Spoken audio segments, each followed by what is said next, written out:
My name is David Hartwright. I'm an orthopaedic consultant at Sarum Hospital here in Winchester. I have a special interest in hip and knee replacement surgery. Hip replacement surgery is a procedure that replaces the damaged ball and socket joint in your hip, usually due to wear and tear from osteoarthritis, but can also be caused by inflammatory arthritis or injury.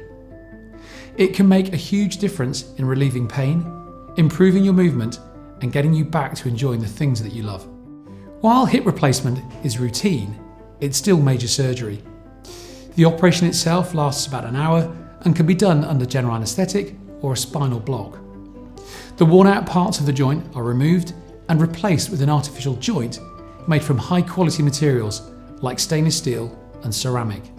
I use minimally invasive techniques to keep the incision small and to reduce tissue damage, which means a quicker recovery and a faster return to normal.